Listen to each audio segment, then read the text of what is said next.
Welcome to Read to Me, L.Marie, Part 1. I don't know how much I'm going to read to you of my book today because it's very hot in my creative cabin. But look, I've gotten some decorating done. It's kind of fun. Here is a mug based off of the book. Tea makes everybody happy. My best friend made that for me. My typewriter, fun things. Some of my favorite books. Anyway, I've had some people ask, do you have an audiobook version of this? And I do not. And someday, maybe, we'll have amazing actors reading this to us. But for now, I'm just going to read it because some people just need to listen to it. And you can listen to it while, you're cleaning or something. So I don't know how far I'll get here. These glasses, by the way, aren't even real because I don't need glasses, but I thought they were cute. And so I'll wear them every time I do Read to Me, L.Marie, and every time I sing to you, maybe I'll wear something else fun. I don't know. I'm trying to develop some sort of theme for YouTube, and I'm trying to understand all of this crazy social media stuff. So anyway, part 1 of book 1 of Good Heart by L.MarieThomas. That is my pen name. I'm excited. This video is probably going to skip because every time I try to film with my computer, it skips. I don't know why. So just, I guess, ignore it. I'm trying to ignore the fly that's on my desk, hovering around. There's also a moth in my desk. That's fun. I can't find it. It flew in there, and it'll pop out into my face at some point. Anyway, here we go. Part 1. I love these characters. I hope you love them too. It's just so fun. Okay. Part 1, 30 days and counting. When I find her beneath the tree, she is curled in a ball and bleeding. I slide to a stop and kneel down beside her. She looks up at me, her big eyes peaceful despite what happened. She's in shock. I found her, I yell into my radio. She's alive. A crackling voice says something back to me, but the words are jumbled. I glance around, hearing distant shouts echo, but no one can be seen through the trees. I wave my flashlight, making a sweeping beam. No one responds. Waiting for them isn't an option. I bend and carefully pick her up. A whimper of pain escapes her mouth. Her body is so light in my arms. I turn in a full circle, looking around, confused as to where I am and where I came from. Panic settles in. Help! I yell. Help! Suddenly, something cold touches my face. I look down. It's her hand. She's touching my cheek, as if she's the one telling me that everything's going to be all right. It's okay, I tell her. You're okay. Her eyes roll back into her skull and her hand drops. I start running. Lila Brooks, Chicago, Illinois. My throat hurts from screaming. My heart is pounding so hard that even the tips of my hair seem to pulse and throb. My hand is up on my scar on the back of my neck, which is slick with sweat. In the nightmare, it's blood. My other arm is wrapped tightly around my curled up legs. I woke up like this a second ago, in the corner of my room, rocking back and forth on my carpet, like usual. Everything will be okay, I whisper to myself, crying, rocking. Everything's okay, you're okay. Tears stream down my legs in little warm rivers because my eyes are pressed to my knees. I can't look up. I can't. I'm trying to remember what I normally do to calm down. I can't think. I can't breathe. I can't stop crying. Dogs rip at me in the nightmares, and I can still feel them tearing at me, causing familiar ghost pains to flicker down my neck and back. I can still hear them snapping and barking, their echoes bouncing off the trees in the nightmare.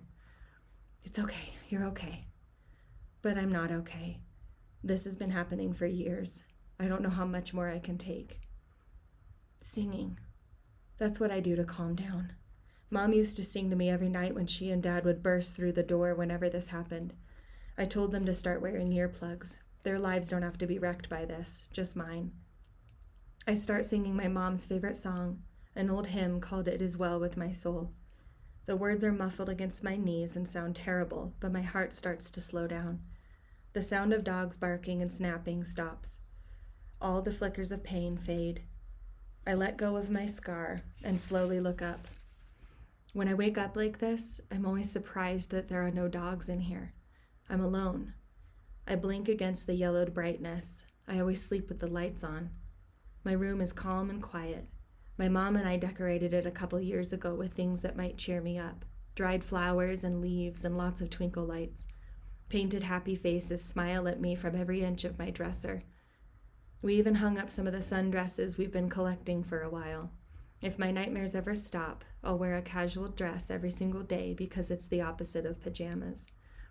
There are no pictures of my friends on my walls, just a few of my parents and me, one of my brother. I look at the clock on my nightstand. It reads 2 a.m, meaning today is my 18th birthday. I haven't really been dreading it, and I haven't really been excited for it. I don't know what to feel about it. No one will call me. My brother hasn't come home in years and never talks to me. That's what hurts the most. I swallow and sing a little more, shivering now. Then I wipe my tears and force myself to stand up and get back into bed. I don't let myself check the closet or underneath the bed or in the shadowy spot under my desk. I know I'm alone. I'm very alone. Everything will be okay. Everything's okay. I pull my sheet and blanket up to my shoulders and curl into a ball. My scar is exposed. I reach back and touch the mangled skin that starts at the base of my skull and spreads like an upside-down tree down my back. I keep my hair long to cover it because I don't let anyone ever see it.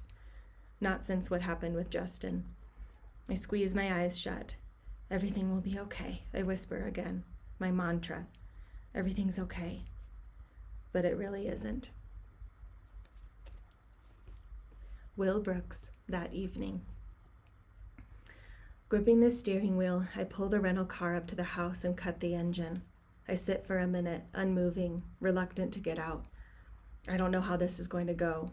I don't know how Lila is going to react. She might hate us after today. I look down at the small box in the passenger seat. It's wrapped in yellow paper, my sister's favorite color, and it's full of pictures of our old life. She'll finally be able to see them now.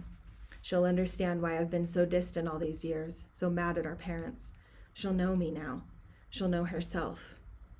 That's what makes me grab the box and get out of the car.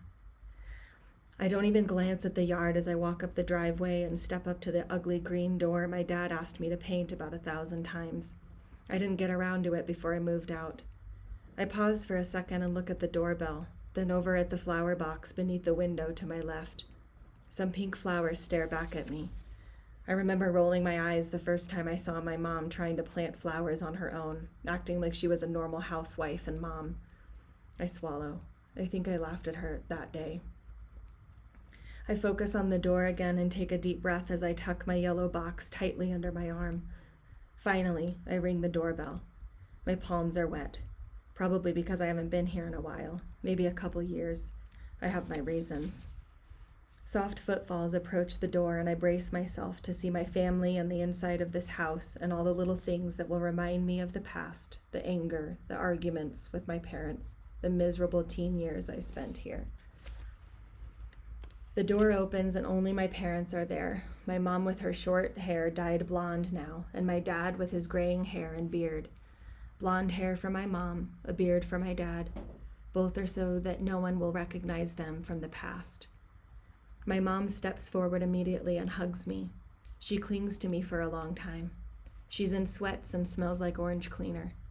I look at my dad over her shoulder. His eyes are guarded. I haven't seen him in so long. He has more lines around his eyes, more gray in his beard. I'm so glad you're here, my mom says as she lets me go. Dad gives me a curt, uncomfortable hug. How was your flight? It was fine. I'm sorry this was so last minute, he says. I shake my head. It's important that I'm here. He looks me in the eyes. Yes, it is. We start down the hallway together, passing the pictures of our normal family on the entry table. There are a couple of me playing football. Guess my parents can't bring themselves to put them away and move on. One is of Lila and me on a beach when we were little, before things changed. She has no clue where the picture was actually taken. The orange cleaner smell is stronger in here, mixed with the mustiness of a vacuum. There's a fly. We sit down together at the kitchen table. My dad and I built it when I was in high school, and we carved our initials and the year into the side of it right where I'm sitting. That summer was one of the only good ones with him, which is ironic because he worked me to death when he found out about the drugs I was doing. I'm getting distracted. I don't touch the carving and decide not to look around at anything else. I set the yellow shoebox on the table and slide it to the side. My parents are both silent, watching me carefully, maybe waiting for me to speak first. What's the plan? I ask quietly. I glance at the staircase. She's asleep, Dad says. She won't be up for a while. That's strange. It's close to dinner time. Maybe she's sick. Then let's talk about what we're going to say to her. Dad clears his throat. Sure. I was thinking on the flight here that you should do most of the talking. Mom and I will chime in when we can. Silence hangs and my parents look at each other. A concerned message passes between them. My muscles tense up. What is it? I ask. They don't answer. You're kidding me, I say. Dad sighs. Will, we're not telling her today? No, you lied to me. Yes, we did. My hand curls into a fist beneath the table. Why? Because it was the only way we could get you to come home. I stare at them, disbelieving. My mom still hasn't spoken, just watches me worriedly. For her birthday? I ask. You lied just so that I would come home this year? Of course not, Dad says. He clasps his hands together and leans forward, looking at me intently. We got word that a reporter might be on to us. I blink, taking in this new information. I lost my place. Okay, I blink, taking in this new information. We've been in hiding for 15 years. The press gave up looking for us a long time ago, or so I thought. How do you know? I ask. Someone's been digging into us. A couple red flags were raised recently. We think they might have found us. When is the story getting out? He shakes his head. It won't. But we have to tell Lila everything in case it does. It won't, Will. This isn't the first time someone's gotten close. We have people handling it. I try to appeal to my mom, since my dad isn't listening. What if it gets out this time, Mom? Do you really want Lila finding everything out on the 6 o'clock news? She shakes her head, eyes teary. Of course not. If the story leaks, Dad says, we'll call you and warn you. Don't tell her anything until we can get there. What do you mean, get there? Where will she be? We'll have to handle the press here, Will. We can't just... Where will Lila be? I say too loudly. Dad looks at me intensely. She'll be with you, he says, in good heart. I stare at him, not understanding. I'm sorry, what? He speaks slowly, carefully. That's why you're here. You'll be flying back home with Lila tonight, and she'll stay with you for as long as it takes for us to track down this reporter. Maybe a few weeks or so, or the rest of the summer. The summer? We're not sure, but it would be best for you both to lay low in a small town in case the story does get out, which it won't. My mouth is open in shock. You're serious? Yes. I let out a harsh laugh. I don't believe this. Please, Will, my mom says. Lay aside any bitterness you have against me and your father and think of Lila. I know it's sudden, but we don't have a choice. There's always a choice. We can finally come out of hiding. People will know we've been living as the Brooks all these years, but so what? They'll get over it within a matter of weeks, when the next big story hits. They don't respond. I slowly stand to my feet, palms flat on the table. We could call her down here right now and show her what's in this box, I say, shoving my finger at it. We could tell her the truth, right here, right now. She deserves it. Silence. I look at my mom and ask quietly, how long are you going to beat yourself up about what happened? Her eyes fill with tears. If I had been there, she says, like she always does. If I had been a better mother, maybe the dog wouldn't have gotten to her. My jaw clenches because I agree with her. She won't blame you, I say. I know. You can't just keep the past from her forever because of it. Yes, we can, because we're her parents, she says. It's our decision. That's not fair. I don't want her knowing any of it, she shrieks and gets up from the table. She walks out through the kitchen and out the garage door. I start to follow her, livid. She's so dramatic sometimes. It's annoying. Sit down, Dad says. She's being selfish. Sit down, Malcolm. The use of my legal name makes me pause. Breathing hard, I sit slowly, staring at the stupid box that Lila will apparently never get to open. Will, listen, Dad says. I'm listening. We're waiting for the right time. It's not today. Trust me. You're a coward, I tell him before I think better of it. Dad's eyes ignite. Excuse me? I'm just saying Lila can handle it. Oh, I see, he says. He leans back and folds his hands on his stomach in feigned calm. And you know this for a fact. Yes, she's 18 years old now. He sits up and still wakes up every night screaming bloody murder. We both go absolutely silent at his outburst, listening for any movement upstairs. There's nothing. I stare at him. What are you talking about? You know what I'm talking about. That's still going on? It's been years. He sighs and rubs both hands down his face tiredly. If you called every once in a while or came home, you'd know. I remember the sound of her screaming every night whenever I'd come home for a visit. She was 15, and she started to have nightmares about the dog that attacked her when she was 3. She doesn't know it was a guard dog from the place we were staying at in Brazil. She doesn't know that our mom blames herself for it because she was a terrible mom back then and was never around. Has she seen a doctor about it? Many, the best of the best. We've tried medications, therapy, everything. Nothing's worked. Is it still about the dog attack? Pain flickers in his eyes and he nods. Your mother's been homeschooling her since her freshman year. I try to picture my mom teaching anyone anything. I can't. She sleeps a lot throughout the day and has a hard time functioning. Her friends stopped coming around. We wanted to tell you, but he trails off. But I never call or come home anymore. He doesn't have to say it. I keep my distance from my sister, just like I keep my distance from most people. Who knows how she'd react to something like this right now, Dad says. If we can avoid telling her, then we will, for a little while longer. I don't respond because I still don't want my sister to come back with me to Goodhart. I hardly know her, for one, because she is 9 years younger than me, and we haven't been close at all since we were little, a time she doesn't even remember. Her being at my house will be awkward. Not only that, but apparently she'll be up all night screaming, every night. I don't want to have to hear it. I can't do it, I say. I'm sorry. I'm not sorry. My parents have woven a web of lies for 15 years, and now they're trying to drag me into it, again. Why won't you do this for us? I frown at him. Are you seriously asking that? Yes, you said it could take all summer. I'm too busy. Doing what? He snaps. My back stiffens. After all we've done, he says, it was all for nothing. He leans forward. You're living exactly the way we didn't want you to. I let out a slow breath through my nose. It takes all the self-control I can summon to not take a swing at my own father.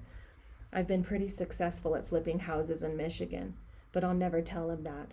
I never touch my inheritance. I don't want to end up like my parents used to be. I live modestly, I say, because you asked me to. You think that's what I'm talking about? We care about you making a way for yourself, working hard. You did it with football, but then you gave it all up when... Yeah, okay, I say sarcastically. Great time to bring that up, Dad.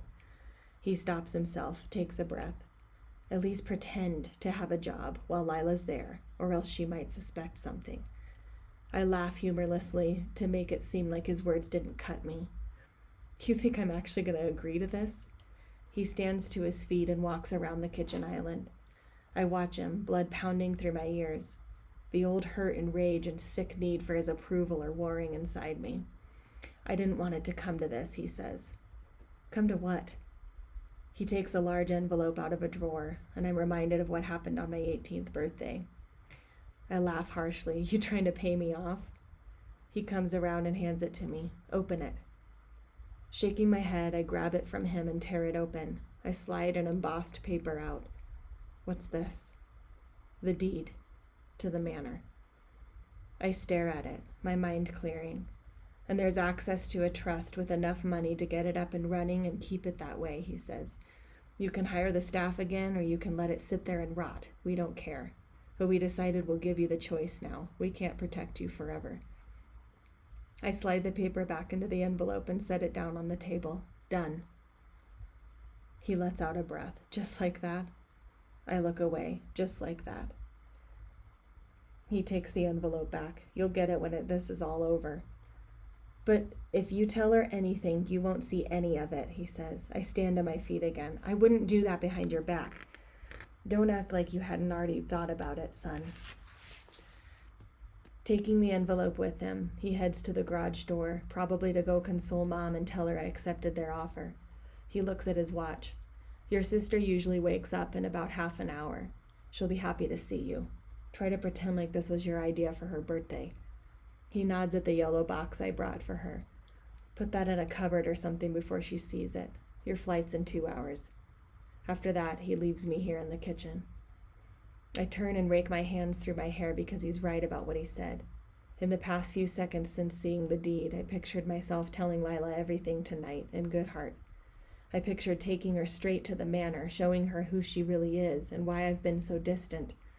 She hasn't known who I really am all these years, who she really is. How do you have a relationship based off of that? Without my parents around, what would be keeping me from telling her everything? Nothing. But now, the manor hangs in the balance.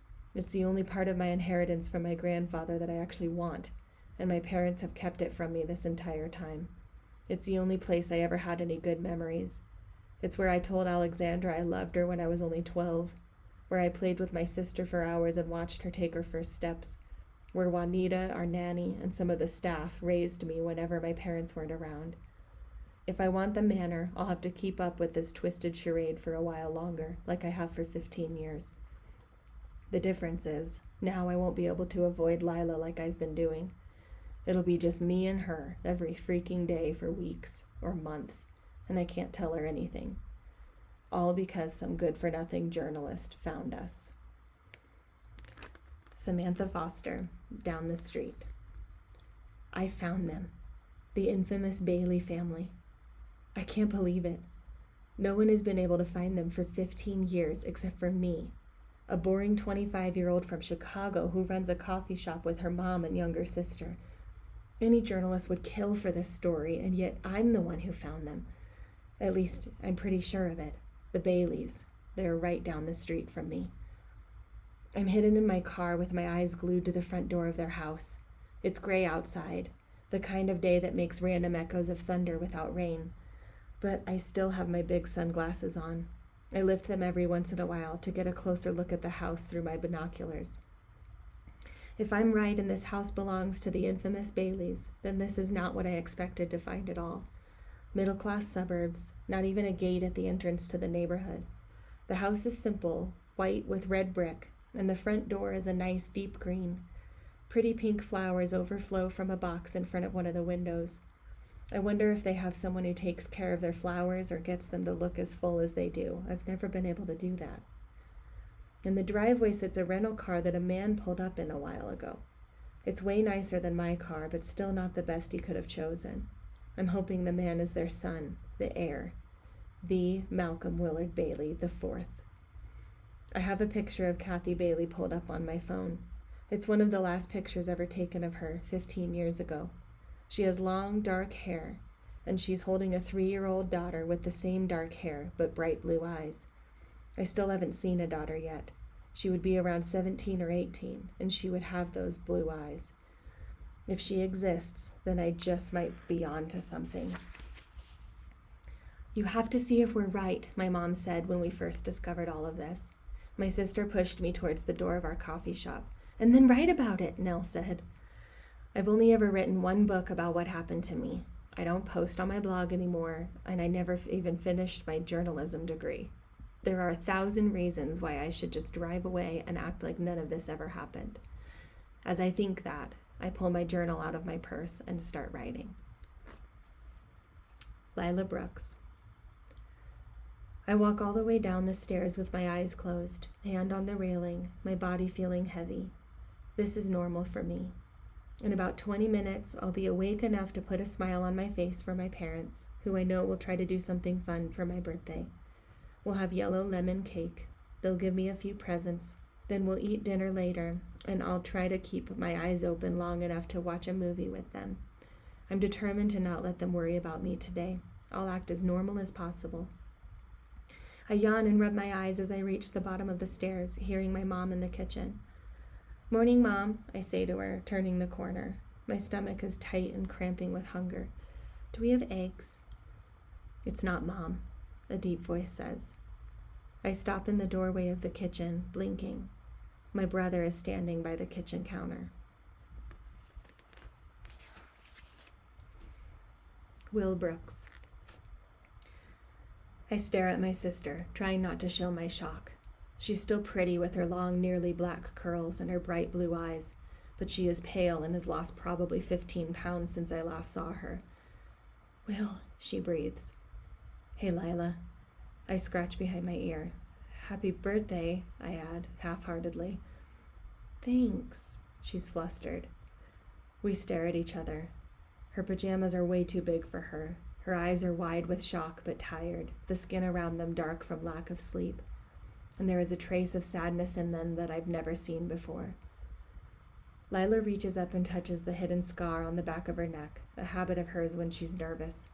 I feel bad for being so surprised by her appearance. She laughs, soft, and looks down at herself, her other hand going to the hem of her shirt. She tugs. I probably look a little different. I swallow and shake my head. She smiles. "Yeah, I do. It's okay." I don't say anything because for the first time in my life, I am thinking that maybe my parents are right. She isn't ready to hear it. Maybe it is best to send her away for a while. "I've missed you," she says. She presses her lips together. Then, without warning, she heads straight over to me and throws her arms around my neck. I grunt because the wind is knocked out of me. "Sorry," she whispers. "It's okay." "Hi," she says. "Hi." I hug her back, all the tension draining out of my body. It feels good to hug her, like this is normal, like we're close. I can't remember the last time we hugged, but she definitely feels different in my arms, fragile, like she's a little girl again. My throat suddenly grows tight with emotion. I don't know why. I clear it out and let her go. She backs up. "What are you doing here?" Looking at my sister, at her tired, sad eyes, I feel something give way inside me. My pride, probably. Sure, I don't understand why my parents have never told her, but I can understand why they're not telling her now. Until the nightmares stop, we'll put it off. I take a breath, and then I tell her that I'm taking her back with me to Good Heart for a while, for her birthday present. I try to sound like I've been planning this for weeks. I try to sound like I'm looking forward to it.